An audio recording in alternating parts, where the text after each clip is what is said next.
everybody. Welcome to the 4040 Vision podcast. I am your host, Khaled Abdallah, and I'm joined today by two very special guests, Salman Haq, who you already know and love, one of our co-hosts, and our good buddy Nasser Agbotwala, who is a old college buddy of ours. We're in a ton of fantasy leagues together, dynasty football, dynasty basketball, dynasty NFL, regular NFL, all kinds of stuff. And Nasser is here today for something a little bit different. We're getting close to the midpoint of the NFL season coming up on week 8. And Nasser and Salman have some NFL hot takes, some scorching hot takes they want to share with us. We're going to talk about them. We're going to give them a spicy grade from, Taco Bell mild salsa to habanero ghost pepper. And we'll see we'll revisit this at the end of the season. We'll see how scorching hot they were, or if they ended up just being, pretty mild takes. So first of all, Nasser, how you doing today, man? Doing great. Thanks for having me on.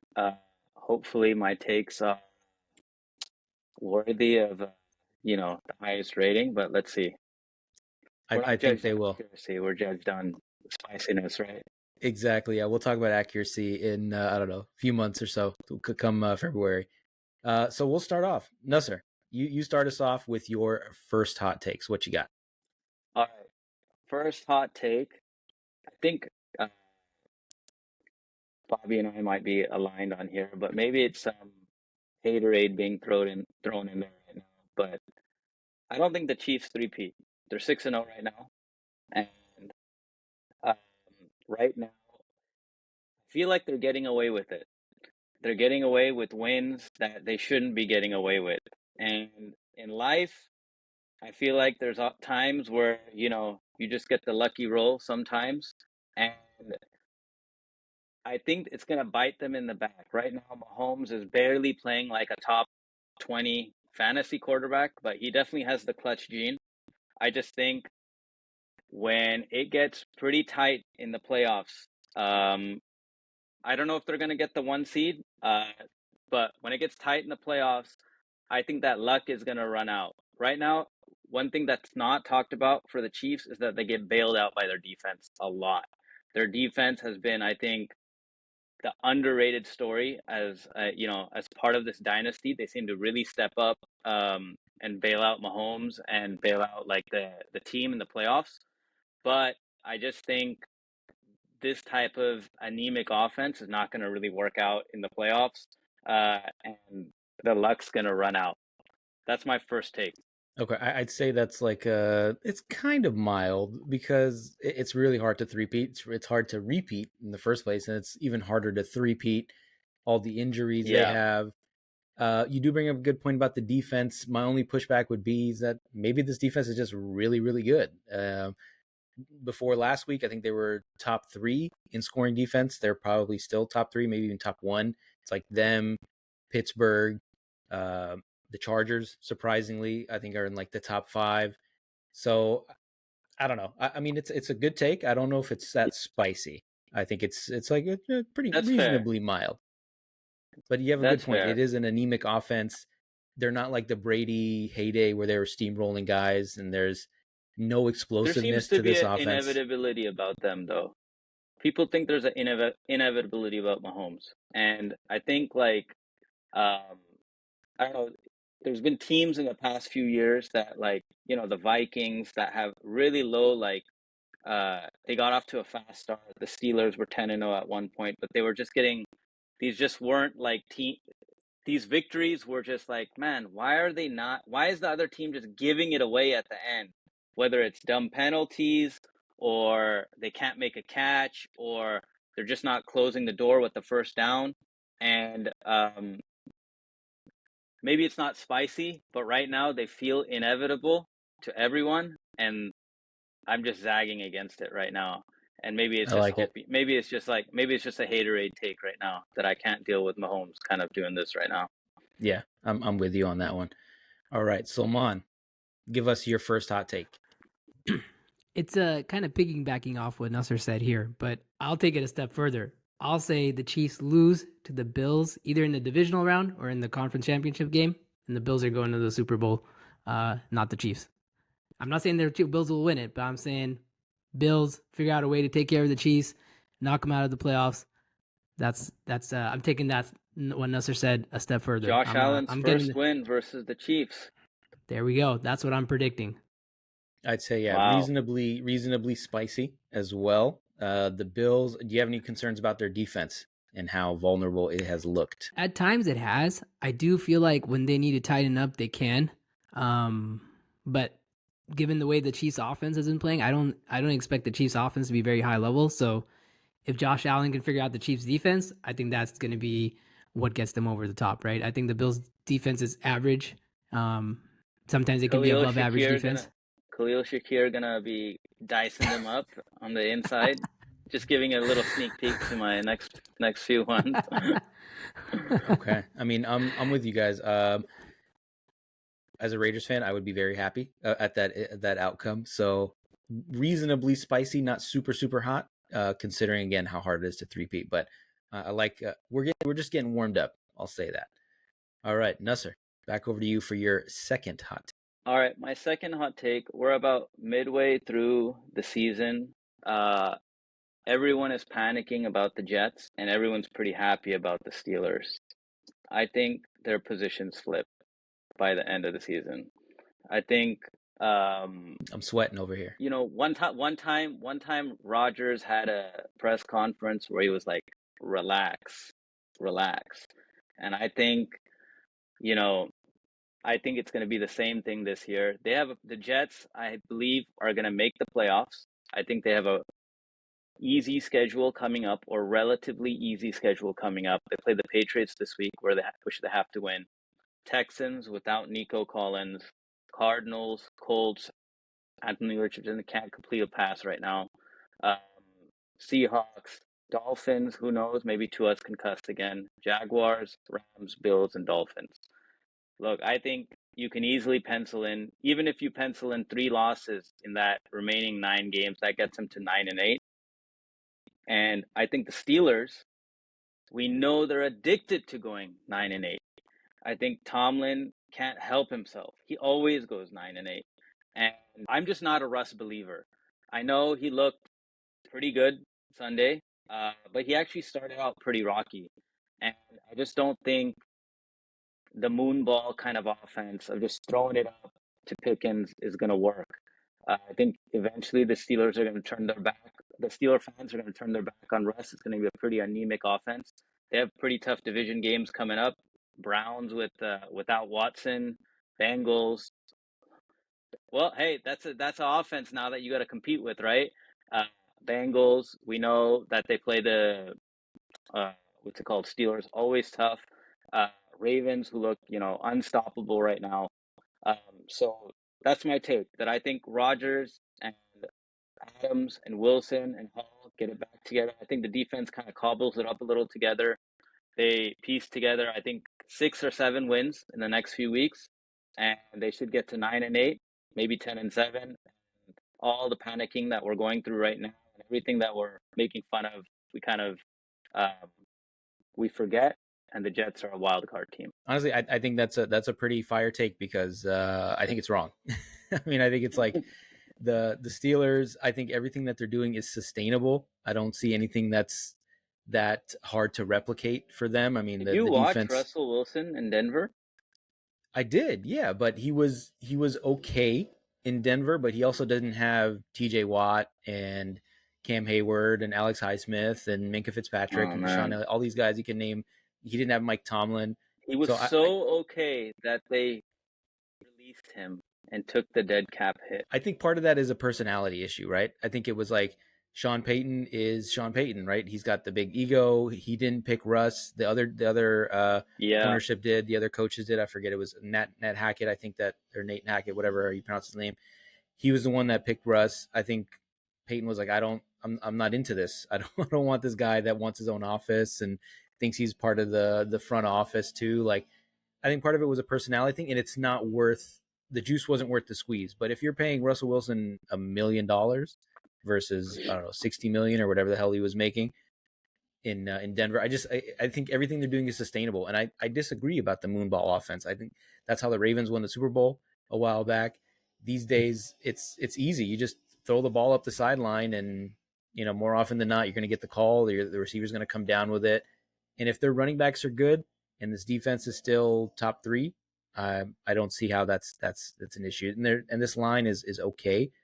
For the Jets, I mean, their line is terrible. Their quarterback is 40 years old. He's getting the shit kicked out of him every week.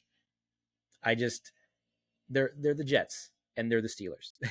If I can break it down, like that's the elevator pitch. It's just like I just I don't like to see it buy happening. low and I like to sell high. I'm selling the Steelers and I'm buying the Jets. I'm with Okay. Khalid on this. Yeah. I Yeah, think the but I Jets like it. offense is too terrible. And which is weird, All right? right. Considering all the weapons they have, which is fine. I mean, the thing is, they did already play some easy teams and they lost to them. I mean, part of it is because their kicker was terrible. So until they replace the Yeah, kicker, that's another thing we could that's hold a fair. against them. But The thing that gives me pause, the thing that gives me pause is the Steelers defense. I don't know how it's been like a top 3 unit for the past 3 years. Like it's single-handedly, it's really just TJ Watt, right? Has willed them to like 9 wins every year. Minka Fitzpatrick. Don't forget Minka. Yeah. So I think that defense is what gives me pause. I think as was the theme with the first point, I think things ebb and flow, and I think we're a little too low on the Jets and a little too high on the Steelers right now. that's fair. All right. So that again, that's a fire take. That's a Taco Bell fire salsa take. I like it. So Mon, what's your second hot take? All right, my second hot take here is the Vikings don't make the playoffs in the NFC. I have them missing it. Yes, I think the Vikings are going to go back to their old ways. We saw this last year, got off to a 5-0 start. Obviously, Cousins got hurt, but I do think Sam Darnold's going to regress. I don't think their schedule is terribly tough, but it's going to start with this Rams game. They're going to lose this Rams game on Thursday night, and it's going to start going downhill. Defense is going to start falling apart. I really don't see the Vikings making it. They're also playing in a tough division, right? They got the Lions, the Packers, even the Bears look legit.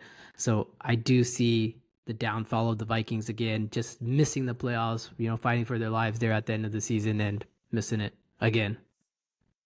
My screen is melting. My screen is on fire. They're 5-1 right now. 5-1. I think 5-1. 5-1. That's insane. I don't think they're losing this Rams game. The Rams are probably the third worst team in the NFL. You could throw the Raiders in there, the Pats, not even the Jaguars. Yeah, I'd say that the Rams probably the third, fourth worst team in the NFL. Their defense is awful. And what I get it. I think what you're talking about or what people are talking about is like the Sam Darnold tax. It's always like, yeah, but Darnold. And it's like this guy could be up there like holding the Super Bowl trophy, the Lombardi trophy. People will be like, yeah, I think he's going to regress. So he has regressed. He's not the same level that he once was, like early on in the season where he was like throwing like 11 touchdowns, no picks. But their defense is amazing. And I think in our season preview, I think both of us agreed or we thought that their defense was going to be average at best. We didn't see any big time players, and they still don't really have any standout guys. Maybe Van Ginkel, but it's just this unit, Brian Flores, all that. So I think because of the defense, I just don't see it happening. But that is a meltingly hot take. That's an Inferno Ghost Pepper take. So there we go. Like That's it. what I was going it. for, man. The Vikings are 5-1 right now. What do you see them finishing at? I think they probably finish 8-9. That's what I see them finishing at. You think they go 3-8 the rest of the way? Yes, sir. I think they're gonna blow easy games, even though Khalid doesn't think this, I think Thursday night on the road in LA, Cooper Kupp is back. That's a trap game right there, and that's a game the Vikings may end up losing, right? And their defense was just shredded by the Lions, like Gibbs, Montgomery, St. Brown. I know, great players, but they got shredded. So I think they kind of showed somewhat of a recipe to beating this Vikings defense, and that's gonna kind of come and hurt them down the stretch. So by the time this comes out, by the time this comes out, the season they will have already played that Rams game. Yes. So we'll have a better idea of what that looks like. But yeah, scorching hot take. I like it. Nasser, what you got for number 3? All right, number 3. It's along the same lines as the division for Bobby. I think the NFC Championship game will be a division game in the NFC North between the Lions and the Packers. I I just look at the NFC standings. Hold on, before you continue, who is hosting that game? Where is that The being played? Lions are that's going to be played in Detroit, and, which is a hint to my last hot take. But I think the Lions will have the best record in the NFC. But if you go through the divisions right now, NFC East, it's Commanders are 5-2, but we don't know what's going to happen with Jaden. Eagles, half the game they're not showing up. They get bailed out by Saquon runs. NFC West is a bloodbath right now. We know they're not going to be the number one seed, and I think really the only, take off those Raider goggles, Khaled. But I do think the Niners can kind of. I think they're the real like a talent threat in the NFC is the Niners, but obviously they're going through a lot, and I don't know if they're going to be able to make it out of the division game. So then what's really left is the South. Buccaneers just lost Godwin. We don't know for the season. We don't know how long Evans is out. Falcons, no one trusts Kirk in the playoffs. So really, it's like, well, where's the talent in the NFC? It's really, I think the Niners, maybe the Eagles, but I don't trust them. So it's really Lions and like the Packers. And I've been really impressed by, I see like kind of scrolling through Twitter, I see like, oh, PFF's number one graded defense on safeties is the Packers, right? Like they're so good in their back end on their defense. And then Love with 4 receivers. He has Watson. He can hit anytime for like a 70-yard touchdown. Intermediate is Jaden Reed. Their tight end is suddenly becoming like a top 5 tight end, Tucker Kraft. You got Romeo Dobbs making plays. And then who's the last one? Wicks, right? And then you got a really solid running game in Jacob. So I think it's just a really, really solid team up and down, the Packers. Not that I'm a fan of them, but I just think from a talent perspective, I don't see many teams challenging, up there in terms of talent in the NFC. I think it's the Niners, the Eagles, the Lions, and the Packers. That's kind of my top 4. And although I'd wish for the Niners, I just think, as they say, it's been the year from hell. I don't know if they can overcome this. And the Eagles, I just think are going to lay a goose egg at the worst time. So I do think a championship game lays between the Lions and the Packers in Detroit with the Super Bowl on the line, or a trip to the Super Bowl on the line. I like it. I'd say that's like a Taco Bell fire, maybe a hot, because it's. I mean, you're talking about 2 of the best teams in the NFC. I don't think it's that crazy to think. I mean, the Lions were. I think they were favored to have the second best record in the NFC coming in behind the Niners. So everybody was already talking about them as a preseason favorite. The Packers probably the more surprising of the 2, even though they were right there. They were in the mix at the end of last season. And as far as the Niners go, I'll say I will. I'm not being a hater at this point. I do think that they don't. I don't think they win the division because they're just not healthy enough. But come January, maybe Debo's over his pneumonia. CMC is back. Kittle takes a couple weeks off, and then all of a sudden, this team that has this possible juggernaut on offense is coming to town as the wild card. You definitely don't want that. I mean, if I'm exactly. the Lions or the Packers or the and you Bucks got the or best whoever, QB in the game, Purdy. I'm gonna let that should have been your hot take, your number one hot take. I'll let that slide. Yeah, it's not a hot take. Yeah, I mean, if I'm one of those teams that I'm like, and all of a sudden the Niners are coming to town on Wild Card Weekend, you're like, oh shit, like we're in for a dogfight. Like, why couldn't it be, I don't know, Seattle or Arizona or something like that, or Chicago with a rookie quarterback? So, yeah, I don't think that's that hot. I'd say like a hot Taco Bell salsa, nothing crazy, but I do like it, and that would be fun. I mean, I'm rooting for the Lions, and I think having one of the NFL's one of the oldest rivalries in the NFL as the NFC Championship would be a lot of fun. All right, Salman, give us your next one. All right. I say Denver makes the playoffs as a wild card team. That's my next one there. I think their defense has proven time and time again they are a really good unit. Bo Nix is kind of figuring things out a little bit. Sean Payton, maybe looked out there a little bit with Bo Nix. But Sean Payton, full of himself, he's making this Denver team believe in themselves. I I see them sneaking in here as a wild card team when the season is done, Khalid. As much as you may not like that as a Raider fan, Yeah, but I see them sneaking in here. I'm pulling up their schedule because I want to talk about a little bit of schedule luck. I This is a really hot take. I maybe not right now because they're 4-2 or something, but I do think this is Yeah. a scorching hot take because I think it is very wrong. Simple as that. I mean, I want to talk about their schedule, right? And the thing is, they might catch some breaks, but okay, they lose to Seattle week 1, sure. They lose to Pittsburgh week 2, okay. They go into Tampa. I think this is probably their only quality win of the season so far. So good for them. They go into Tampa and win. They beat the Jets in a torrential downpour, just like an insane weather game. And they lose the game if the Jets had an even decent kicker because Zerline misses a potential game winner with like 30 seconds left. All right, that's some luck right there. They go into, or Vegas comes into town, one of the worst teams in the NFL right now. That's not really a quality win anymore when the Raiders go, 3-14. And then they lose to the Chargers, a very banged up Chargers team at home. Okay, is expected. And then they get the New Orleans Saints JV squad on Thursday night.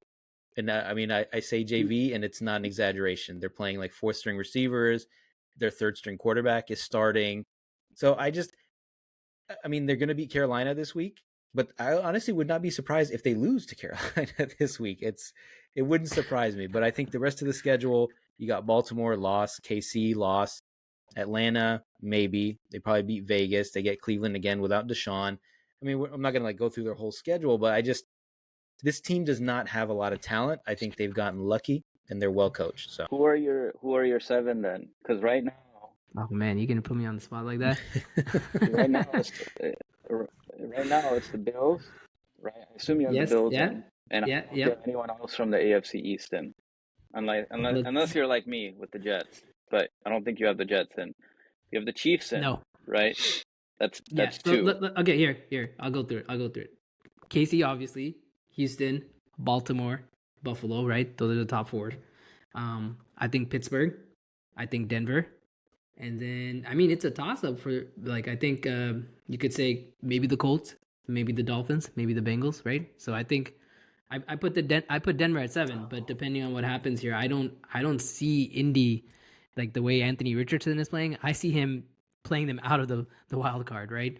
And I Yeah. see maybe Miami or Cincinnati jumping up that spot, and then Denver holding firm there at the last spot there. That's kind of where I'm headed with this. I think. What you So got that's going for you is they got a few game lead right now. So yeah, exactly but exactly. They just need. for I sure. think they just need to finish 9-8.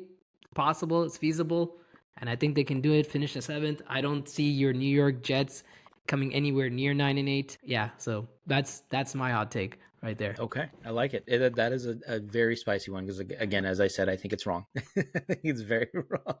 I just don't see it.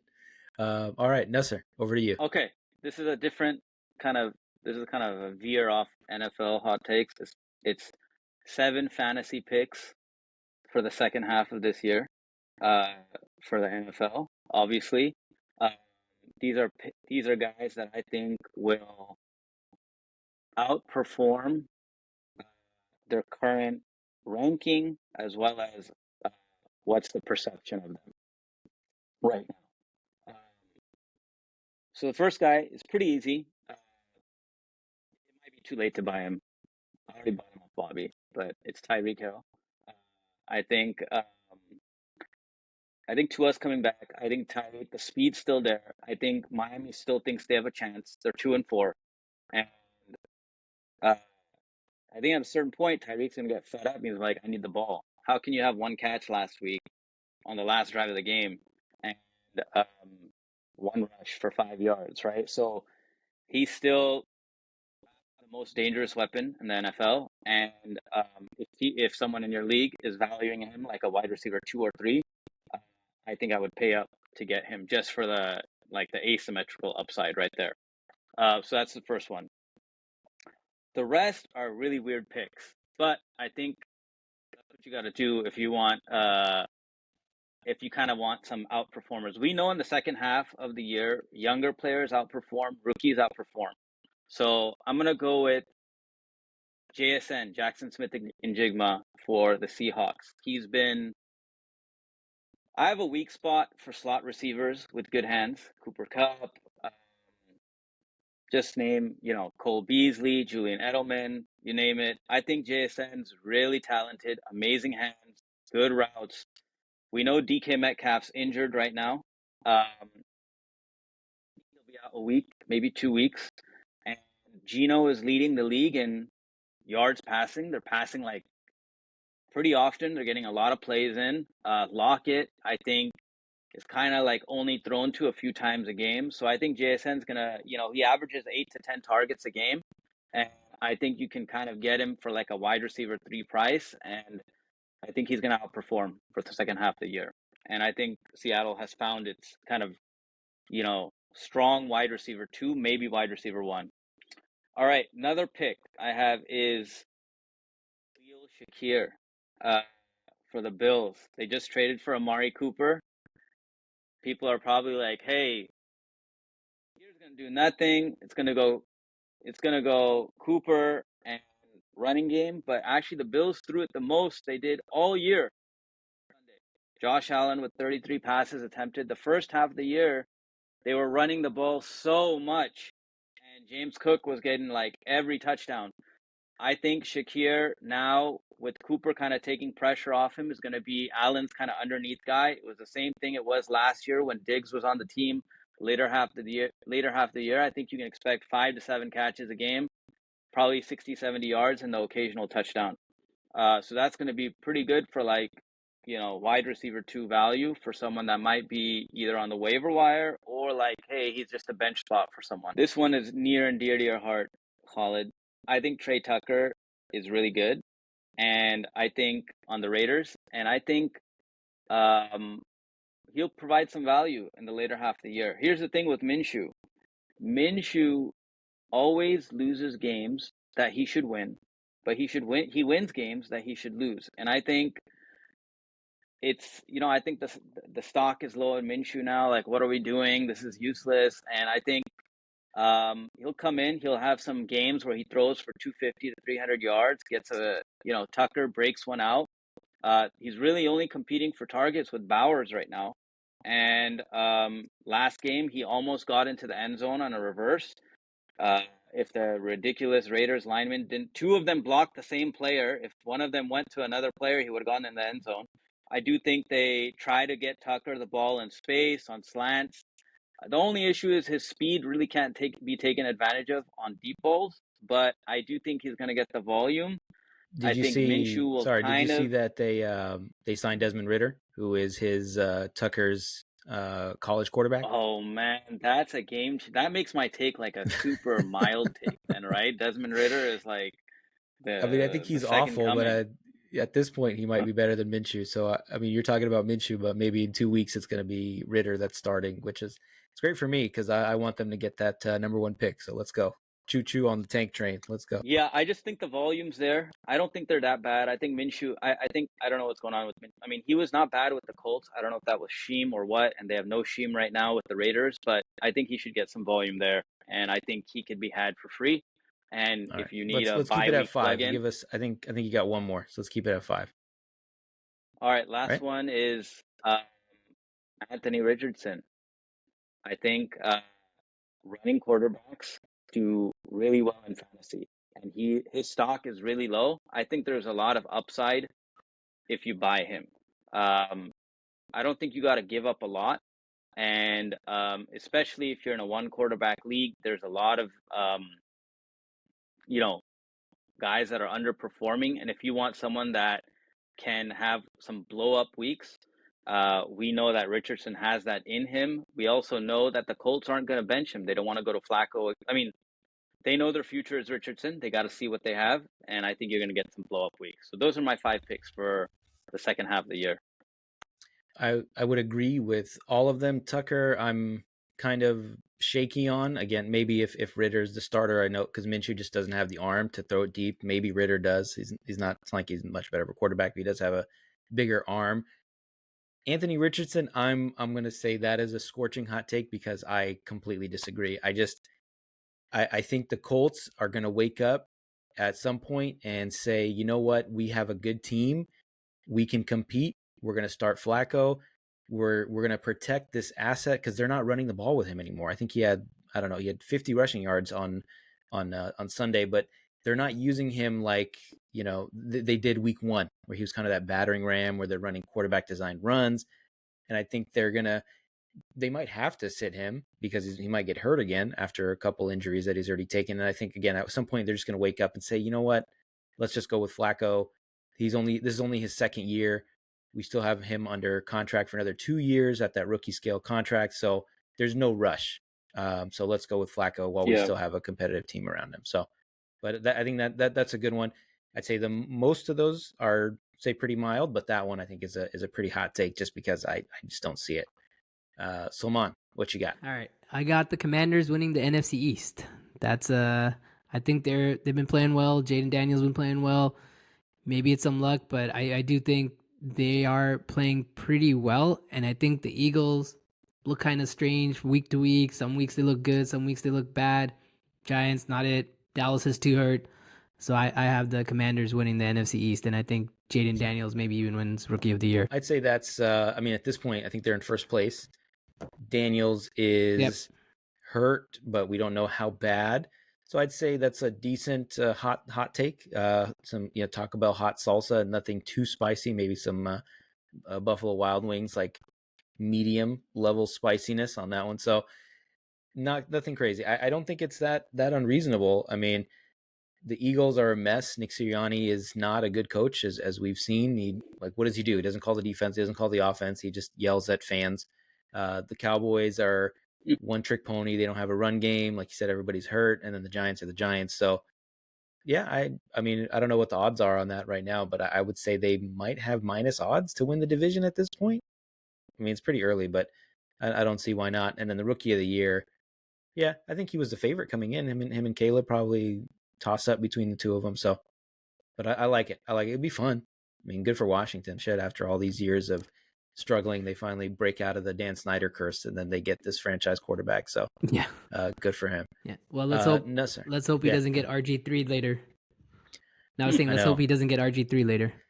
At least it's like a rib injury and not his ACL right now. So I don't know. Maybe they pass up this Bears game and let him recover, because that Bears defense is serious. Nusser, I think this is your last one. What you got? All right, my last take. I think we will be anointing first-time MVP Jared Goff for the league. The last 10 years, we know that quarterbacks have won the MVP. The only other time was Adrian Peterson, who had as we say, a record-breaking year, and no skill players having that right now in the NFL. So, and if you go back even further, it's all quarterbacks. So we know it's going to be a quarterback, right? We generally know it's going to be a first or second seed kind of quarterback. Wins matter a lot, right? So really that kind of limits you down to Mahomes, Lamar Jackson, and I think Goff, and maybe Russell Wilson. What about Josh Allen? And Josh Allen, yeah, correct. I think so now I think you got to think like, oh, what do the voters want? And I actually think Lamar is having a better year last year, right? Where he won MVP. And you saw yesterday he just had 5 touchdown passes. And I mean, just him and Henry just seem kind of unstoppable right now. But I think Lamar's gonna deal with the Nikola Jokic treatment, which is like, man, this is too many MVPs for a non-Super Bowl winner, right? And at this point, we need to see you in the playoffs, Lamar. So I think he's gonna get eliminated just because of that. I think really it's gonna be Mahomes, Allen, and Jared Goff. So if you look at Jared Goff's stats, he leads the league in yards per game, or he's third in the league in yards per game. He leads the league in, average yards on pass. He leads the league in completion percentage. There was that wild stat. They have like more touchdowns than incompletions in the past 3 games. I think Detroit, already has been hinted at by you and everyone. Everyone loves Detroit this year. It's very hard to find someone who's like not a fan of Detroit. And so I think they're going to go, 13-4, 14-2. And at that point, it's going to be like, hey, this team is full of just amazing skill position players, but the guy running it is Goff. It's going to be a remarkable comeback story, and he's going to be lifting the MVP in the playoffs. I'd say this is reasonably spicy. Maybe just, a tick above mild, because for all the reasons that you listed, right? Like, they're already a great team. They're on the inside track, especially after beating Minnesota, to getting that number 1 seed, winning the division. If they go 13-4 or 14-3, whatever, it's usually the best quarterback, or the quarterback on the best team, that wins it. The only thing I would say is and voters love a narrative. Just like you said, they love the narrative. They love the comeback story. This guy's cast off by LA and he becomes an MVP. Like, that's a hell of a story. Lamar, voter fatigue. The only thing, or there's 2 things I think that could derail it. I know Jameson Williams is getting suspended for 2 games and he's a big play weapon for them. So maybe that takes some of the explosiveness out of the offense. But they still have a ton of other weapons, so I'm not too worried about that. The only other thing is, if Josh Allen is able to get that 1 seed, and then I think they might have to give it to him. Maybe if the stats it's a huge gulf between the two, because I think people looked at Buffalo coming into the season and be like, oh, you guys are going to be decent. I think their over-under was like 11 and a half. So like, okay, you're not going to be a 1 seed. KC's a better team. Baltimore, I think, had a higher win total. So that's another good story of this guy that finally gets his MVP after being not quite overlooked, but overshadowed, I guess, by Lamar in the regular season, Mahomes in the regular season, and in the playoffs, unfortunately. But I think it's between those 2 guys. I don't think Mahomes sniffs it. It's just the numbers just won't be he's there. leading. Mahomes is number 1 in odds right now, which it doesn't make sense to me. I mean, maybe there's some Vegas betting stuff that they just don't so want to lower the odds. Take, at least, not a mild. I like it. No, it's fine. I said it's reasonably spicy, because just I think the spicier take would be, hey, Mahomes is going to catch fire. He's going to throw. I think he has 6 touchdowns now. You can say, oh, he's going to throw for 30 touchdowns the rest of the way, which I just don't see happening. So maybe that would have been a spicier take. But I like it. It'd be fun. Jared Goff is a nice dude. He's a good guy. He deserves it. Salman, I think this is your last one. What you got? Yes, sir. Hopefully, maybe this is somewhat spicy to you, Khalid. I have Christian McCaffrey coming back week 10, finishing the rest of the year with 1,000+ yards from scrimmage. And I think he jumps into the MVP conversation. I don't say he wins it, but I think he jumps into the MVP conversation because of that. Yes. You're coming with the fire today. You are coming with the fire today, because I don't see it. I just, this smells to me like it's week 10 rolls around. Oh, he's gearing up. He's ramping up his preparation, and then you wake up Sunday morning and like, oh, he's inactive.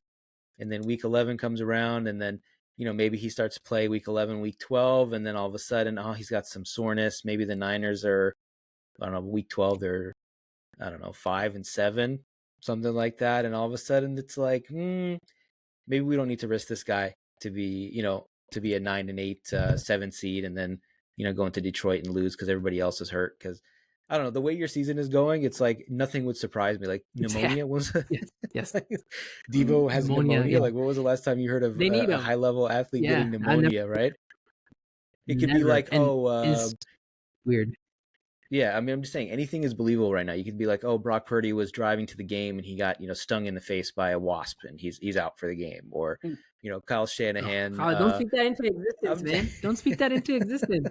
What are you doing? I'm just saying, it's gotten to the point where nothing is surprising when it comes to this team, just because there's so much that's gone wrong. And I think as a front office, I know they say we don't quit on seasons, we don't quit on games. Like people talked about Chris Godwin's injury and all that because they didn't quit.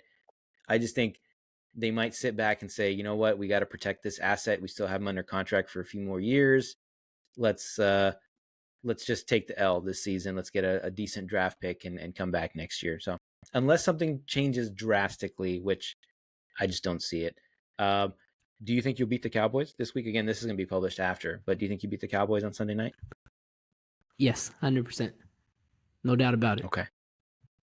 I say no. I'm picking the Cowboys. It's Mike McCarthy. It's Mike McCarthy, Dak, injured defensive line. We'll see our boy Purdy bounce back here, Nusser. where he's gonna drop 300 yards on that sorry ass Cowboys defense. I think he's going to go out there. Yeah, he's going to go out there with Ricky Pearsall and Juwan Jennings and Ronnie Bell and third and Juwan. Third and Juwan. Yeah, not when he's wide receiver one. Ronnie Bell is not going to see the field. It's going to be Jacob Cowan or Ronnie Bell. Please don't just cut him, man. Just cut Ronnie Bell at this point. He's terrible. I'm not seeing it. I like CMC take. Yeah, that's a spicy one. I like it. I think what is that? Over 100 yards a game from scrimmage. Mm-hmm. I mean, they're going to be putting. You're saying he's going to get full load. He's got to. If they got to stay in the race, he's got to come back fully healthy, ready to go and take the full load because they're dropping like flies out there right now. Yeah, I think they trade for. If there's a bonus take, I think they trade for Hopkins. I can see it. I like it. I don't think that's spicy. I see it. Well, I hope that doesn't happen. All right. Hope he doesn't go to KC either, because that's what I'm hearing too. But again, turn on those notifications for Adam Schefter. I think we're getting close to the trade deadline. So this was fun. We're gonna do an NBA one in a couple weeks. I know this was get those prepped. Get those NBA ones prepped. I know this is a little different than what our audience is usually accustomed to. But thank you guys. I appreciate you guys coming with the fire. But for the NBA, let's turn up the spice a little bit. Let's sprinkle a little merchy on there. All right, let's get things popping. Thank you guys. I gave you 4 out of 5 fire takes, man. I gave you 4 out of 5. You know what? You did. Nasser, I know this is your first time on the pod, so you're maybe a little hesitant to really bring the fire. I think. Okay. A little more reasonable. But for the NBA ones, I want you to just let loose. Maybe it just means that me and you are aligned. It just means me and you are aligned, Khalid. That's like, you're like, hey, I agree with them. That's why it's not fire. I don't know if that's the definition of fire. I think fire means not quite realistic. Just something crazy has to happen for this to happen is a fire take. And I think all of yours were. Oh, so you want stuff that's not going to happen. No, not that's not going to happen. Just it's going to take like a little bit of a leap in logic and then a bit of a leap in circumstances. Like Salman's talking about, Christian McCaffrey that hasn't seen a football field since February, and he's going to be in the MVP race. Like what? He's not going to win the MVP. Yeah. But he's going to be in the MVP race. I try to guide the audience to reasonable, accurate takes that they can go and, take action on in their fantasy leagues and whatever else. And they want to. Should have just renamed this to reasonable, accurate takes. Yeah. Mild takes with the 40/40 Vision podcast featuring Nasser. I think you should call it that. Mild takes, accurate takes. With Nasser. It doesn't grab the attention as much as the other one. But again, we're going to do the NBA one. I want you to bring the fire for NBA. Okay? Can you do that for me? Raise the bar, Nasser. Raise the bar. Cool. I'm all for accuracy. I can't. I'll see you guys soon, though. Thank you, guys. All right. Thanks, everybody. Appreciate you guys. Make sure to follow, like, and subscribe wherever you are listening or watching this podcast. And make sure to follow us on all the major social media platforms at 40/40 Vision Pod. Thanks, everybody.